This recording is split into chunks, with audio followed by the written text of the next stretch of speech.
నువ్వు కాంగ్రెస్ పార్టీలోకి పోతున్నావు. అప్పుడు కాంగ్రెస్ పార్టీలో నువ్వు పోయేటప్పుడు కాంగ్రెస్ పార్టీ చొప్పదండి కాన్స్టిట్యున్సీలో వస్తుందా రాదా అనే డౌట్ కొద్దీ చాలామంది ఉండే. కాంగ్రెస్ పార్టీ ఇప్పుడు టీపీసీసీ అధ్యక్షుడు రేవంత్ రెడ్డి అయినాక కాంగ్రెస్ పార్టీ వాళ్ళదాలనే కుమ్ములాట మొదలైంది. వాస్తవానికి కాంగ్రెస్ పార్టీ అనేది మహాసముద్రం అన్న. ఉమ్, రేవంత్ అన్న గారి కన్నా సీనియర్లు కూడా కాంగ్రెస్ పార్టీలో ఉన్నారు కాబట్టి కొంతవరకు కాంగ్రెస్ పార్టీలో కూడా మీరు అన్నట్టు కొంత విభేదాలు అనేది జరుగుతున్నాయి పై స్థాయిలో. ఉమ్, ఆ విభేదాలు అనేక విభేదాలు ఉన్నాయి. అందులో కాంగ్రెస్ పార్టీలో ఇలా రేవంత్ అన్న ఇతర పార్టీ నుంచి వచ్చి సీఎం అయినని కూడా చాలా పెద్ద లీడర్లకు కూడా ఉన్నది. అవును. ఆయన కష్టం అది కష్టపడ్డాడు, ఆయన సీఎం అయినన్న.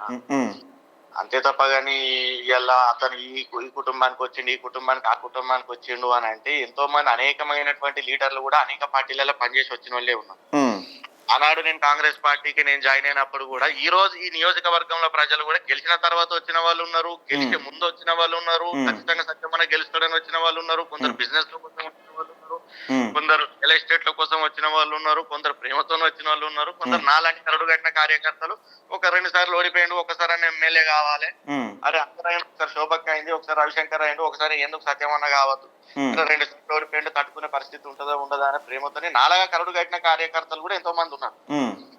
కానీ ఆనాడు నేను కాంగ్రెస్ పార్టీ రాష్ట్రంలో అధికారంలోకి వస్తది రాదు అనేది అది ప్రజలు ఇవ్వాల్సినటువంటి తీర్పు కదా.